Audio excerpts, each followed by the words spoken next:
Well, welcome to the Headless with Cloudinary Bootcamp course, lesson number 3, an introduction to media types. Today presented by Jonathan Sexton, Technical Customer Success Manager at Cloudinary. I have a great interview with him. If you're interested in learning more about him, go to the introduction section of this course and you'll find the great interview. We spoke a lot about a variety of things. It's on headlesscreator.com.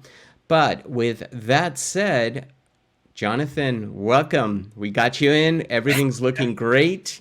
I'll let you get started, bud. I'll jump in if I have questions. Awesome. Sounds good. Thanks, Marcelo. I appreciate you having me. Did have to jump over a little bit of a technical hurdle, but that's live streaming. So let's jump right in. So what is media? For me, at least, I like to define the differentiations between media types. So on one hand, we have traditional media types, which I've listed there, some of the more popular ones. And then some that kind of blur the lines. So we have movies like reel-to-reel, VCR tapes, etc., newspapers, magazines, things that you can physically hold. Now, CDs, tape cassettes, records, all that. And you might say, Jonathan, doesn't all that stuff start out as digital, or doesn't it now? And it does. That's one of those media types that kind of blurs the lines. CDs start out as digital files, and then they get recorded to a physical CD, and then back in the day you'd pop those in your CD player. So there are those ones that blur the lines. But specifically today we're going to be covering digital media and what types of digital media you might see in a headless DAM. So one of those is static image files, video files, animated images like GIFs and WebMs, audio files, standalone audio files, raw file types. We'll get into the differentiations there as well. And then we kind of touch on a little bit of streaming media and a little bit of software, video games, ebooks. I mean, the list goes on and on and on and on. There are so many types of digital media.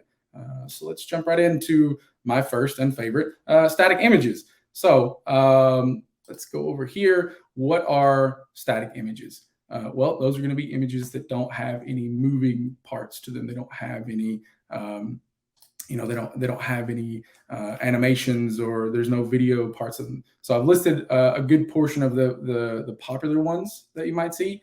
And we've kind of broken out those different types. So we have raster images, also known as 2D images, vector formats, also 2D images, and then vector formats, which are 3D images. Now, I will say that the vector formats, the 3D parts, are a little bit on the cutting edge. Marcelo and I kind of talked about that a little bit earlier. So let's dig right in. What will you see inside of a DAM? Well, you're going to see majority of your static images are going to be that list there to your left, your JPEGs, PNGs, bitmaps, things like that. So what is a raster image? Well, it's a really cool format in that each pixel has its own description. So the format actually contains a description of each pixel within that image. That's super cool, especially given that images account for roughly 65% of a website's bandwidth. And if you take into account websites like Pinterest, it's more about 85–90%. So images are a huge part of what you'll see in a headless DAM. So as far as raster images go for those 2D formats, you're going to have what's called lossy and lossless compression. We're not going to dig too far into the details. I will spare you some of that boring stuff. But essentially what you need to know is that lossless means that it keeps that quality no matter how many times it's saved, no matter how many times it's shared. And lossy means that each time that you share it, each time that it's saved, you're going to reduce the quality of that image just by applying that compression method. So what we can do is we can take a quick look at how that compression works. So we're going to jump over into the browser and see an example of just how that works. So I have an image pulled up here that's in my Cloudinary console. This is the base image. It comes just like this. I haven't applied any compression to it. And what we're looking at is a JPEG of a beautiful flower with a bee on it. So if we apply, let's say we're going to apply a pretty aggressive compression algorithm that JPEG offers, and you're going to notice the difference. You can see how pixelated it got. You can actually see the individual pixels within that image. So that's what I'm talking about, lossy versus lossless compression. Cool. So now we'll jump back And into the presentation. real quick on that, Sure. it's because we're gonna have you mentioned the boring stuff, but actually we're gonna have a really cool lesson. I find that exciting, but I know it could be boring for some people. But we're gonna have an entire lesson on compression and all that. But it's interesting that you show this because even though this looks obviously it doesn't look great. It's not going to win any awards with all this compression, right? But if you're displaying this in a small thumbnail, right, then it makes sense to compress it to this level because you're not going to be able to see that, right? So it's sort of that balance between compression, quality, size, and how you want to deliver it, right? Absolutely. Yes. Yeah. And there's always a trade-off between, visual fidelity and how much bandwidth does it take to deliver that image. And it's not really a science. It's more of an art. You kind of have to, Right. toe the line. So yeah, that's a good point, Marcelo. Yep. For sure. And real quick on your slides here, you have on the rasters images. And I know WebP, that's not supported everywhere. I think Chrome supports it really well, right? Is it Chrome or is it Safari? Yep. Yep. So both actually support now. Okay. Safari just added support for WebP. It is getting more support across browsers. It's not fully supported like a JPEG or a PNG, but it is getting very close. So, your opinion, recommendation, should we start migrating into the WebP format slowly, or should we still offer, GIFs and JPEGs?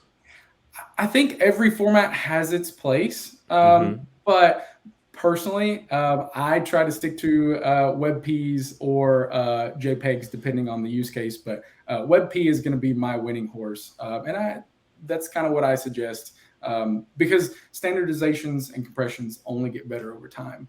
Yeah. And WebP is definitely taking advantage of all those new compression methods. Yeah, and people are going to learn all about why WebP versus JPEG with the future lesson. So, okay, thanks, Jonathan. Sure, fantastic, absolutely, cool. So we are jumping right back in.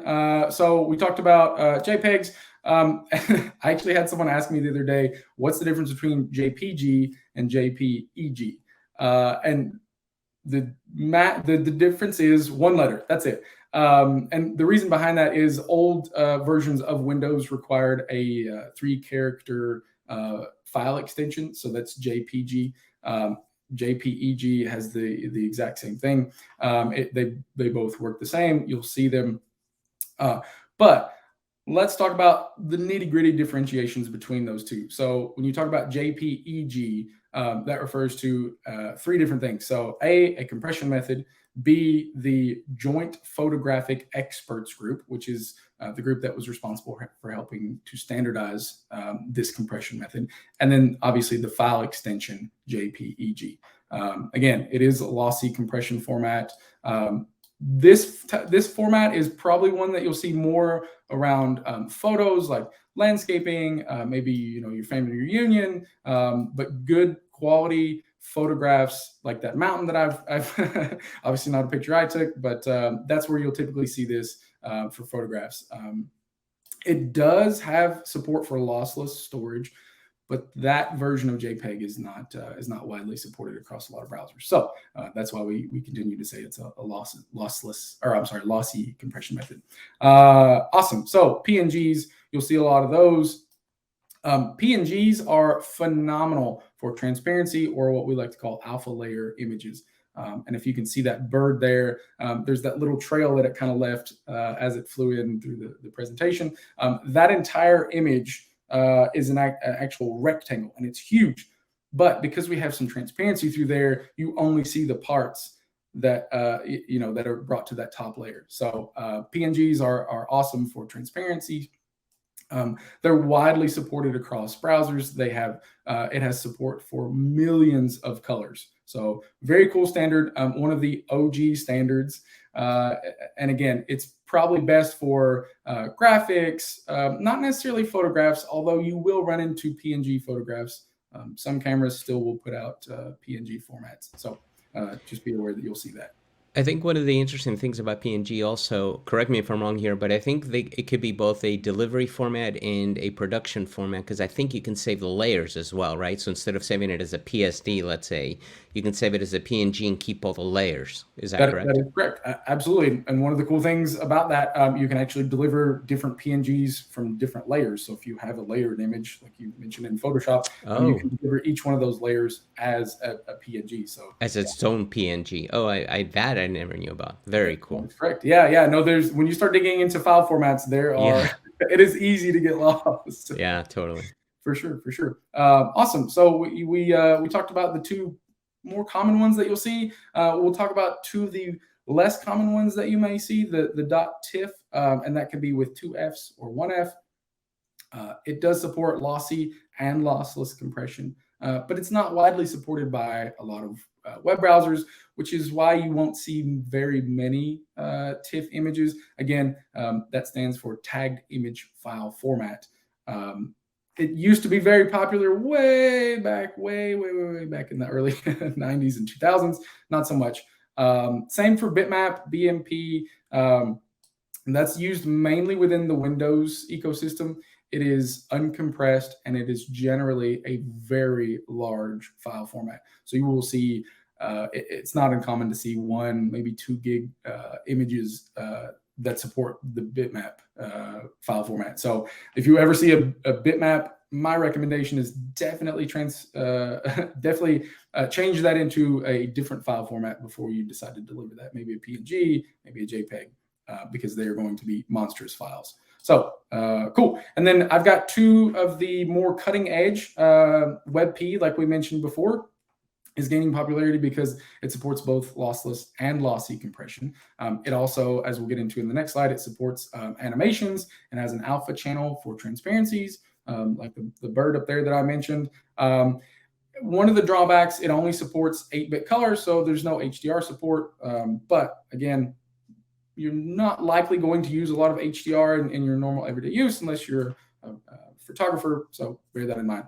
And then the last one that I have up there is probably the newest standard. It's the AVIF, and it is lossless. It also supports transparency. And this is where it really shines for photographers or anyone who works heavily into photos. It supports both 10 and 12-bit color at full resolution, which means you'll get those bright popping images that just seem to like explode off of the screen. And also with that, it produces extremely small formats. You would expect with a lot of color, a lot of data within that file format, that it would be a ginormous file. Not so much as compared to PNGs. They're typically between 10 and 20% smaller. Couple that with the fact that they're royalty free and they're supported by huge organizations like Google, Netflix, Amazon, and Microsoft.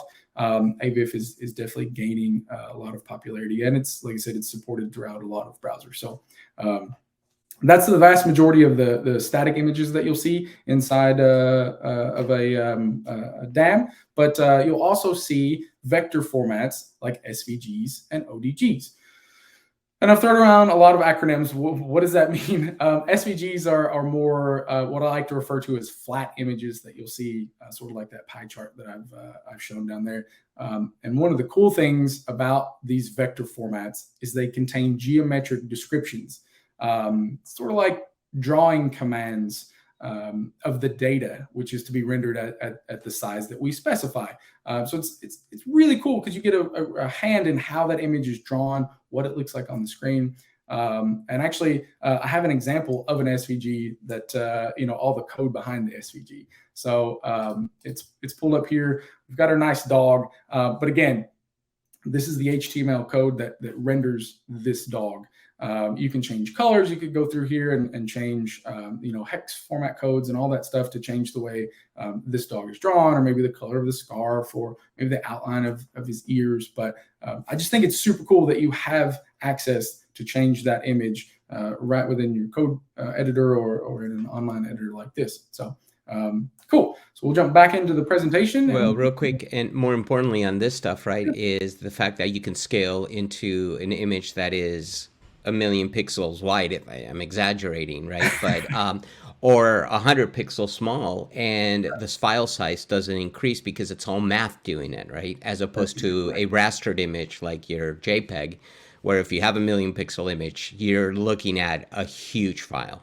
Yes, absolutely. And that's one of the reasons that SVGs are popular for websites is because A, you can include the code right within your HTML file, so it doesn't have to be imported. And B, you have such control of that. Like you said, Right. it could be a million pixels wide. And they also respond well to responsive solutions. So that's one of the reasons they're very popular with web designers and web Right. developers. And again, we're going to have another lesson that goes deep into this stuff and when to use one or another, but it's important to know that it uses math and it could scale. Absolutely, absolutely. Yeah. Very, very cool stuff. I love SVGs. As a developer, I use them all the time. Awesome. So we'll jump back into the presentation and we'll keep rolling. SVGs stand for Scalable Vector Graphics. That's where the scalable part comes in that Marcelo mentioned. One of the cool things, it is an open standard, which means anybody can use it. They can contribute to the standard if they'd like. So the standard, I believe, is on GitHub. So if you wanted to be a contributor to the SVG standard, you most certainly could do that. And like Marcelo mentioned, they typically produce smaller files, and they have really good performance. Anecdotally, like I said, I will typically reach for a SVG if it's a flat image, like I like to call them. Awesome. So ODGs, Open Document Graphics. You'll see a lot of those in your Office applications, spreadsheets, graphics, presentations, any images like that you might pull into an Office style program. You see ODGs less. You might see them here and there, but again, they're not as popular as SVGs.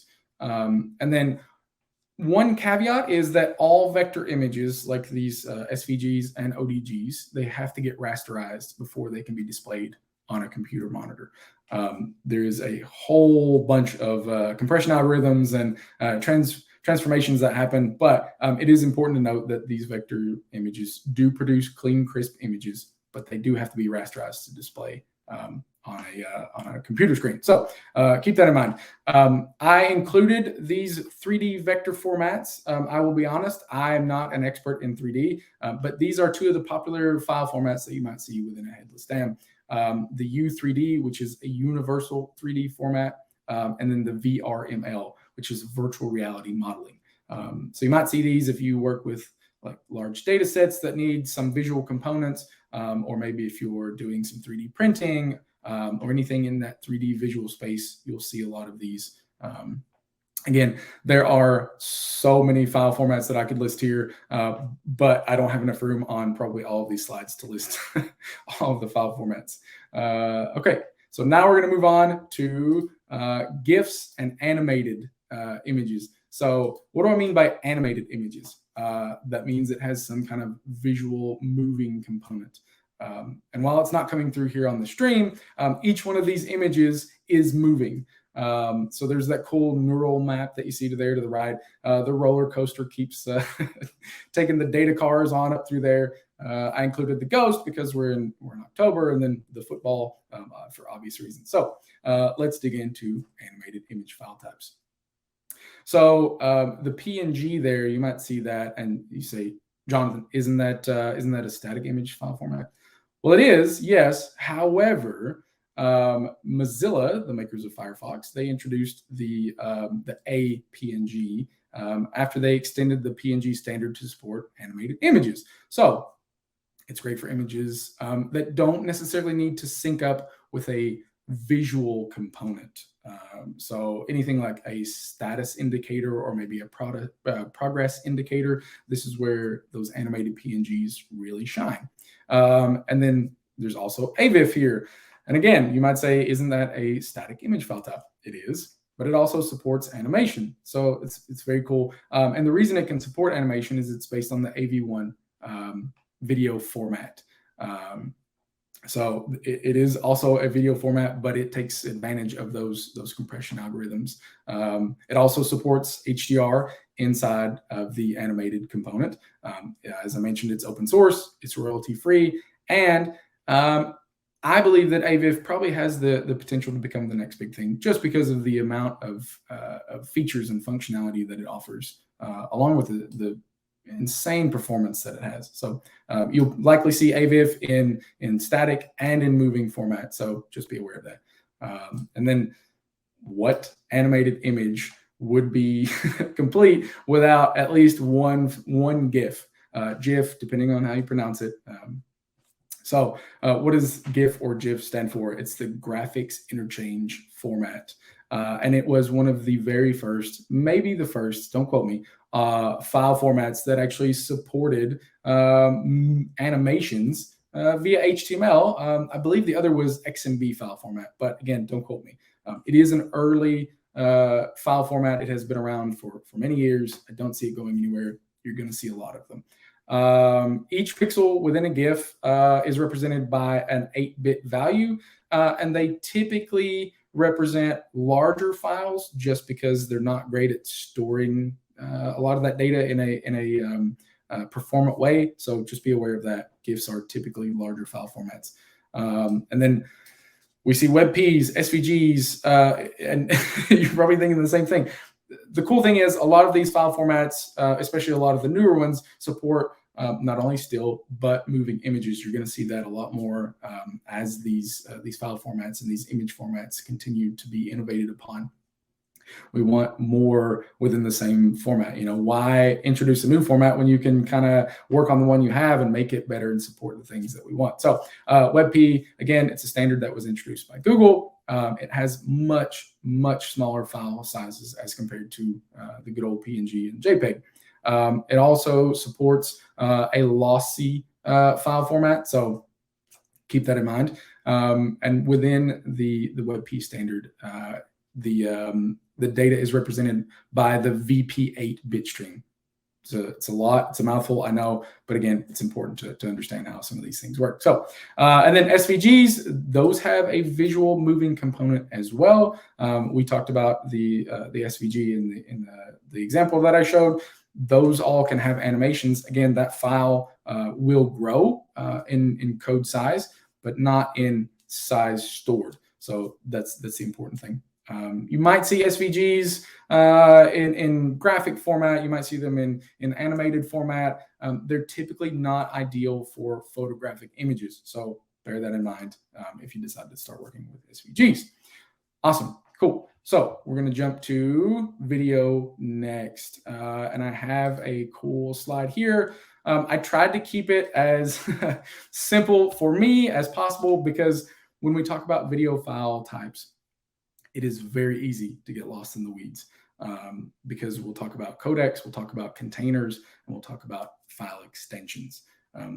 Each one of those makes up the video file in its entirety. So what is a codec?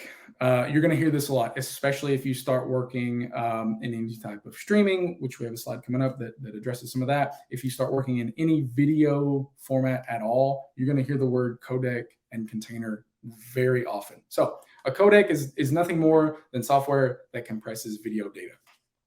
It takes all of that data within that video file and it decides what parts can we remove and still keep that visual fidelity, what parts are absolutely essential that we have to keep, what parts can we move around, all with the goal of making this file as small as possible to save on storage, to save on bandwidth, because as we know, video eats up bandwidth. They're huge because there's a lot of data within that represented in video or in visual and audio, and don't forget about that metadata that's ultimately important. So that's what codecs are. It's essentially software that reduces the size.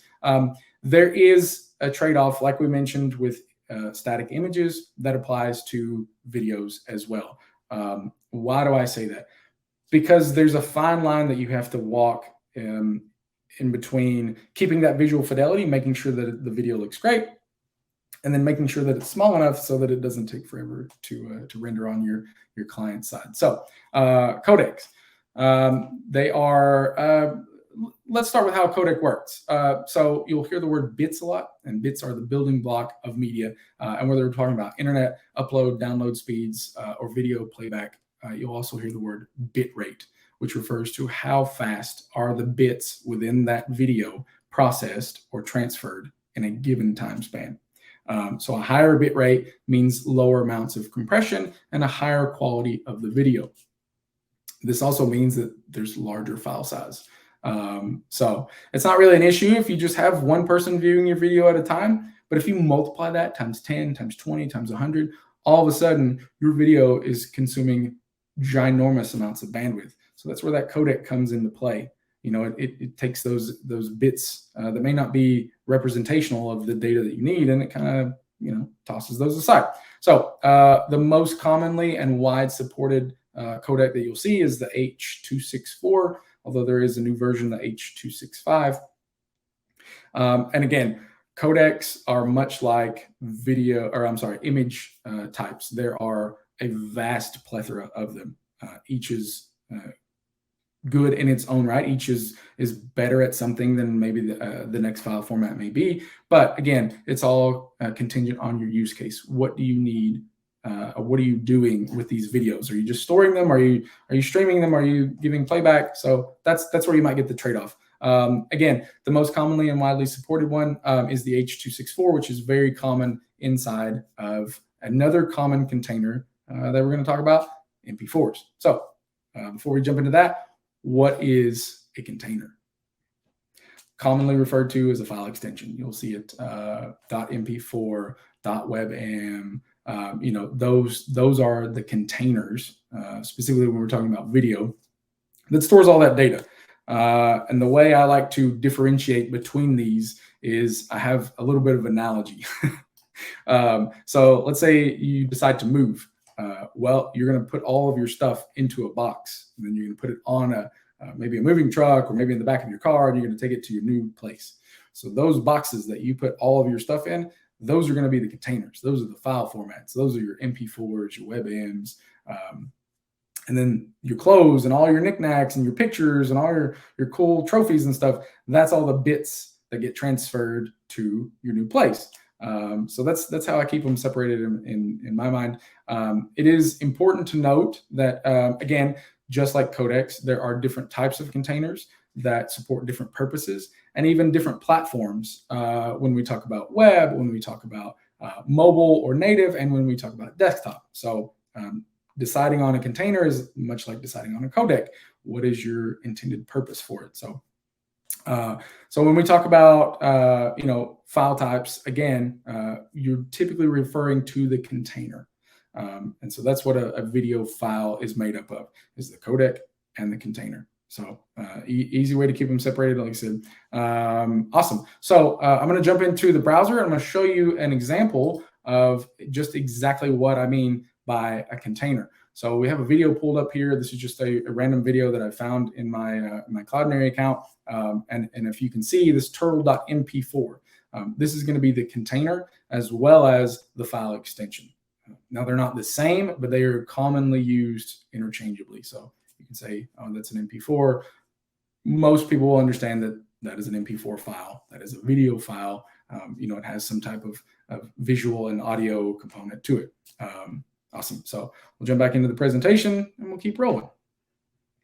So we talked about codecs, we talked about containers, we talked about videos, and this is specifically tailored towards more standard, what I call standard video types, which is you might have a video saved, you know, on your Google Drive or on your desktop somewhere, and then you want to play that video back.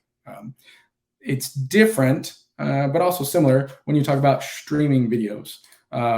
So I'm sure none of us here are strangers to any type of streaming platform. I've listed a few of them here, some of the bigger ones, Twitch, Disney Plus, Hulu, Netflix.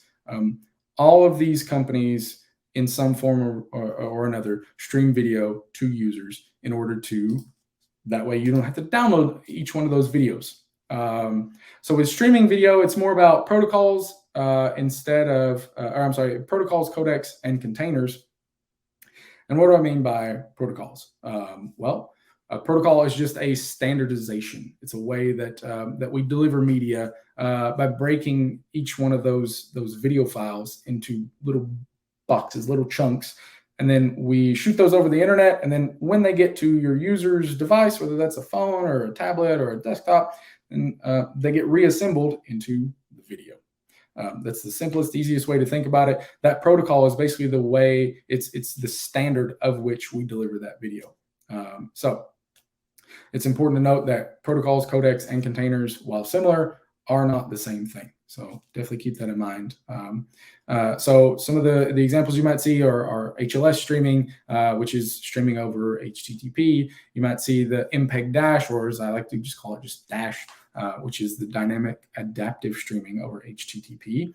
And then you'll see some of the other standards, which are WebRTC, SRT, RRTMP. I mean, there are, again, no shortage of standards and containers when it comes to video streaming. And why do I bring up video streaming? Well, it's increasingly popular. You're going to see more and more streaming video. So it's important to know that while streaming video is similar to standard video, it's not the same. There's a few more considerations you got to take into account. Let's see. Most videos are not designed to be streamed. They're designed to be saved, played back whenever you want. They're designed to store data and then play it back upon request is probably a good way to think about it. So how do we address that challenge of you don't get the entire video, but you get a non-ending stream of data that comes through? Well, we come back to bitrate again, and remember that refers to the speed of data transfer from the video source to the video user. And one of the more common types of video streaming that you might see would be adaptive bitrate streaming. And what does that mean? Adaptive bitrate streaming means that that the video player is checking the network speed at defined intervals and then adjusting that network, or I'm sorry, the quality of that video based on the network speed. So let's say I'm sure everyone has loaded up a video and it has started to buffer, or it looks pixelated. It looks, it's not very visually appealing. And then 5-10 seconds in, boom, HD comes like a brick out of the sky, hits you. Looks phenomenal, looks great. That's adaptive bitrate streaming in practice. It's a rise in popularity because it offers at least something. Even if it's a poor quality video on a connection speed, at least you get something. Now, why would you want a poor quality video as opposed to no video? Well, user research data shows us that users are not willing to put up with a bad experience for more than 60 seconds. So if you have no video where there's expected to be a video, users are going to bounce. That affects your SEO, your bounce rate, all that good stuff. So we want to show anything, even if that's a pixelated video over nothing. So that's where adaptive bitrate streaming comes in. And again, that's all about checking those network speeds. So throughout that video playback, it's checking the network speed. If the network speed increases, then you'll get a better video output. If the network slows down for any reason, then you get like a non-HD, a grainier video, but at least you still have some type of video. And then what type of protocol, codec, and container you choose is all going to be, again, what's best for your use case. So not all protocols support all codecs, and so that's an important consideration.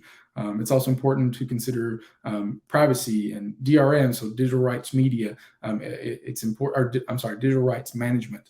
So it's important to consider what your use case is going to be before you decide on what protocol, codec, and container you're going to use. Awesome. So we've talked about still images. We've talked about animated images. We've talked about videos, streaming video. We're missing audio. So we have what I like to call standalone audio, and then we have audio that might be part of another media type. So what do I mean by standalone audio? That's audio that you might see just as, let's say, a song. It's saved on your computer. I remember the days whenever I had a music library that was saved on my computer that I would then upload to my iPod or some other music service like that. But I had those audio files. They were standalone audio files. They had no visual component to them whatsoever. And so you'll see audio as a standalone or as part of another media type. And again, that gets into a whole new realm because audio and video need to sync up. We won't be addressing that here, but it's an important consideration. So these are some of the audio file types that you might see within a DAM. You might see a WAV, AIFF, AU, or even what's called a PCM, which is the format that I believe was used in CDs. So there are three distinctions when it comes to audio. There's uncompressed audio, there's lossless audio, and then there's lossy audio. And each one of those refers to either a compression format or lack thereof a compression format. So uncompressed audio formats, like I mentioned, some of those WAV files, some of those PCM files, they're generally stored as the dot whatever extension. So if it was a WAV file, it's .wav or .aiff. So these audio files and these audio formats can be either OS agnostic or OS specific. Two examples that come up are the AIFF audio is the audio interchange file format, I believe, which is used more on Mac OS, and then .wav is used more on the Windows ecosystem. Both are designed to store lossless and lossy audio formats. So keep that in mind. And then BWF, broadcast wave format. This is the successor to the .wav, and it's what most professional recording studios use in film and the television industry. And why is that the most used one? It includes a timestamp that can be used as a visual synchronization component. So that's one of the reasons that it's gained so much popularity, is because you can use it to sync up with the visual component if that audio file is part of another media type. So that's uncompressed audio files. They are typically larger in size, and generally that's not something that you would stream or share. It is something that will be added to another media type later on, whether that's a movie or maybe a GIF, a video. And just like still images just like still images, audio file types also support lossless and lossy. So lossless compressions such as FLAC, which there's some of those. There's WavePack. There's ATRC. I mean, there's a boatload of them. I think that's you can see that's becoming a trend here. There's so many file formats and use cases. But a lossless compression of audio, it stores data with a smaller file, and you don't really lose that quality. And it has a compression rate of 2 to 1. So again, we're not going to dig too much into the details there, but just know that lossless compression exists alongside lossy compression. And speaking of lossy compression, so we have Opus, MP3. I think there's what's the one from old school Windows? Oh, WMA, the Windows Media audio. So these are all lossy compression formats. They give greater reduction in the file size by removing audio data that's not necessarily important to the perceived quality of each one of these audio file types. So it might remove some of the background noise or some of the white noise, or what I like to call a little bit of the gray noise, the crackle that you might hear when you're listening to some older audio file types. But overall, the lossy formats has a lower quality than the lossless or uncompressed versions. And one of the most well-known that I'm sure you've probably seen, and if not, you will likely see in a DAM situation, is an MP3.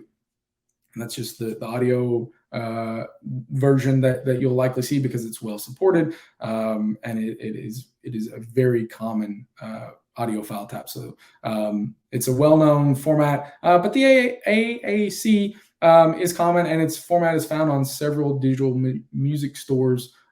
Think Apple Music, iTunes. Those audio formats are the AAC. Awesome. So that's audio.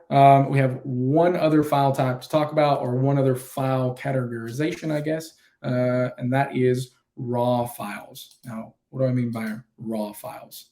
Well, raw files can be a file extension, and it can be a categorization of a file type.